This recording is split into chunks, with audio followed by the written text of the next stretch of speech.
Today, I'm going to explain an American dystopian film called The Darkest Minds. Spoilers ahead. Watch out and take care.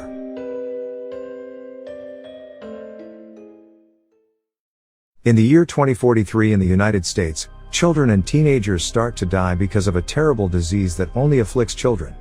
This disease is contagious and spreads very quickly. However, this disease is only lethal to children but not to adults. As a result of this virus, 98% of children and teens die, and only 2% of children survive the disease, and the children who survive become abnormal. The disease triggers a special ability in these children which makes them dangerous. The government urges all parents to hand over their surviving child to a camp for healing and research. And at that time, the President of America, President Gray, claims that his son, Clancy, has survived the disease and is currently being treated at the camp for healing, and his condition is getting better. In the camp, doctors and scientists classified children and their disorders into 5 colors. First, it is the greens, for children whose intelligence has increased. The second is blue, for those who have telekinetic abilities. The third group is gold, who have the power to manipulate electricity. The first 3 groups are considered to be quite safe, and are only being treated in healing camps. The fourth group is the group that is considered dangerous, which is the red color for those who can control fire, and the fifth group is orange, the most dangerous group, for those who can manipulate the minds of other people. The red and orange groups are very rare, and the government considers them very dangerous and orders them to be killed immediately on sight. The film takes us to a setting where a little girl named Ruby is celebrating her birthday with her parents. They are worried because all the children around are dead, and only Ruby is still alive. At night, Ruby comes to her mother's room to calm her down, but suddenly she has a strange vision when she holds her mother's hand. In the morning, her mother does not recognize Ruby as her child anymore, and her mother calls the government to take Ruby away to the healing camp. Finally, Ruby is taken with the other children to the healing camp. Every child brought to the camp gets examined by the doctor to determine what abnormality they have. Ruby is taken to the examination where she is identified as being orange, the most dangerous group that can control other people's minds. Therefore, the doctor immediately wants to inject Ruby with lethal injection. But Ruby is able to control his mind and convince him that she is green, the ones whose intelligence has improved rapidly and is not considered dangerous. On the camp, there are 3 groups, green, blue, and gold, but there are no red nor orange, because they are all killed immediately on sight. Ruby then lives her life in the camp as a green. 6 years have passed. Ruby, who is working in the camp, is scolded by the camp captain for making a mistake. The captain feels that Ruby is more stupid than the other people there, and grows suspicious. However, Ruby's campmate tries to defend Ruby and insults the camp captain, which infuriates him, and as a result, the captain takes her away for punishment. The children are treated really badly in the camp. Later at the camp, frequency tests are often held. In short, this frequency test is a test that uses a very loud sound whose frequency can only be heard by the children.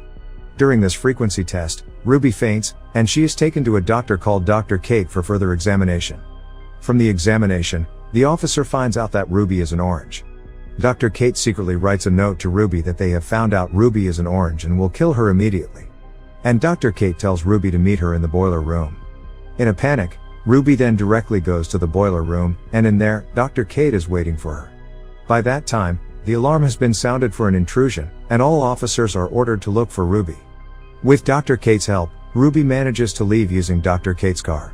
But at the checkpoint, Ruby is almost caught, but Ruby uses her power to control the officer's mind to let them escape. Finally, after 6 years, Ruby manages to get out of the camp. In the car, Kate gives Ruby a panic button that can be activated as a tracker if she is in danger. Kate explains that she is part of the Children's League, whose mission is to save children from the camp and fight the government. Kate takes her to a gas station to meet her boyfriend, Rob, who is also on a child rescue mission. But when Ruby almost falls and holds Rob's hand, she has a vision of Rob, who seems to like abusing children. Ruby becomes suspicious of their motives. When Ruby changes her clothes at a shop, she suddenly sees a small girl who can manipulate electricity. The girl runs away when she sees Ruby, and Ruby chases after her. The girl then gets into a van, and Ruby follows her to hide from Dr. Kate. The little girl is called Sue, and she is a mute and always wears gloves due to her ability.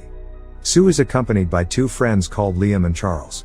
Liam is a blue with telekinesis ability, while the intelligent Charles is a green. They agree to go with Ruby and help her escape from Kate.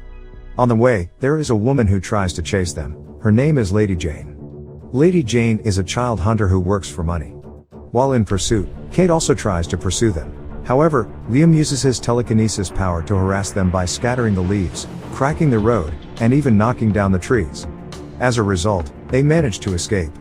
They also begin to get to know each other better, but Ruby does not reveal her identity as Orange and lies that she is a Green.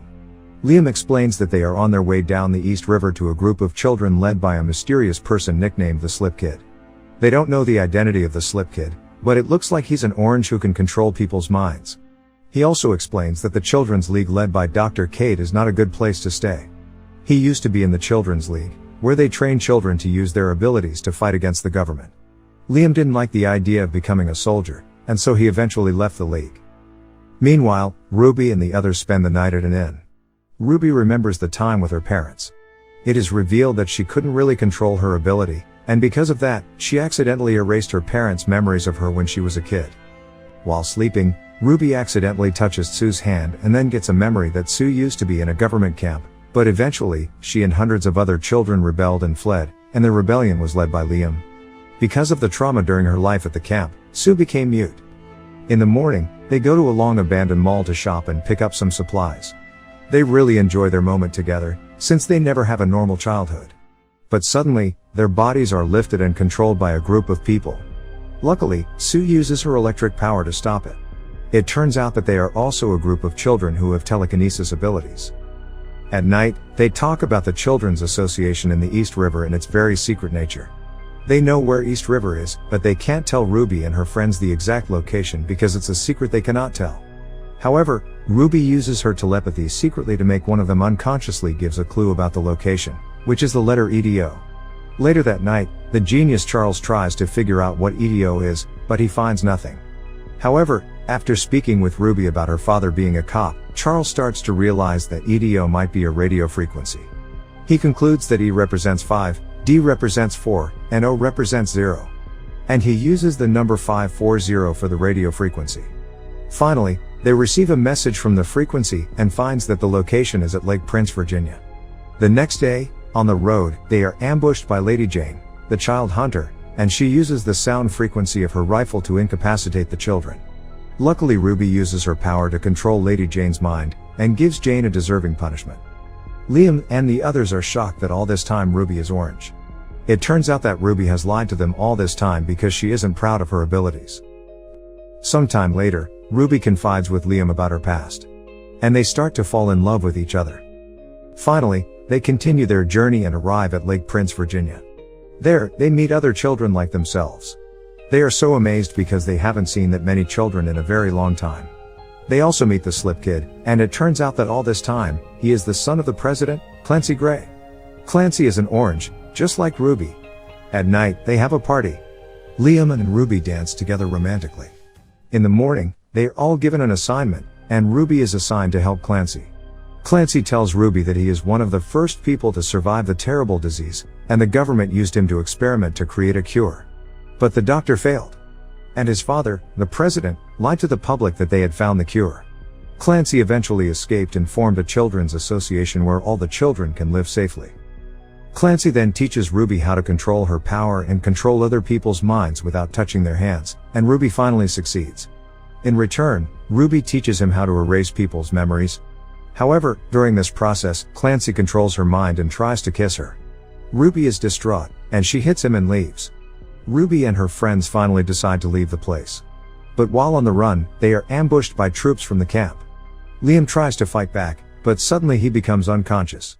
It turns out that Clancy has made him unconscious. It is revealed that all this time, Clancy has been the mastermind behind it all. Clancy has contacted the camp captain to arrest all the children. Clancy has been manipulating his father, the president, and taking control of the government using his power.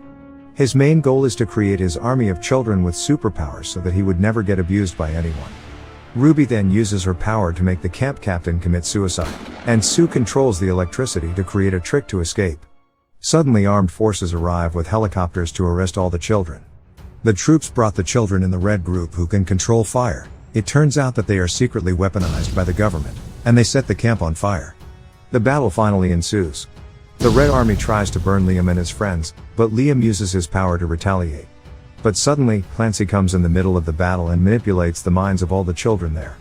Liam and the others are forced to leave the location and leave Ruby there, because only Ruby has the power to face Clancy. Ruby uses her ability to create her army. However, Clancy shows his brutal nature, and controls their mind to kill themselves by shooting each other. Clancy then tries to use his new memory erasing powers to turn Ruby to his side, and forget her friends. But Ruby uses her power to control the pilot's mind, and a helicopter crashes and explodes.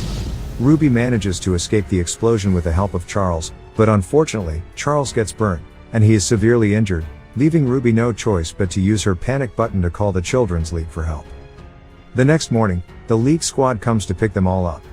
Charles is immediately taken to the hospital for treatment, while Sue is adopted by a good family. But Liam is arrested by the League because he has betrayed the League before. The League considers Liam knows too much about the League to be left free.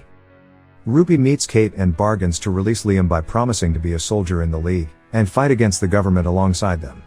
However, Kate is sure that Liam will never leave without Ruby, and he won't let Ruby join the League. Finally, Ruby meets Liam. Liam explains that he wants the two of them to stay together and discuss plans for both of them in the future. But Ruby is forced to erase herself from Liam's memory, so that Liam can be released and so that she can join and fight with the Children's League. All memories of Ruby from their first meeting in the van, chatting together and dancing together, are all gone from his memory. Suddenly Liam doesn't remember anything about Ruby, and Liam leaves. Ruby then cries as she sees Liam leave. At the end of the story, Ruby joins and trains with the Children's League. But there is more. The struggle of Ruby and her friends is far from over, because it turns out that Clancy is still alive. And a fierce battle between the two sides will be inevitable. Subscribe for more videos like this, turn on notifications, and leave a like to help the channel out. Thank you for watching.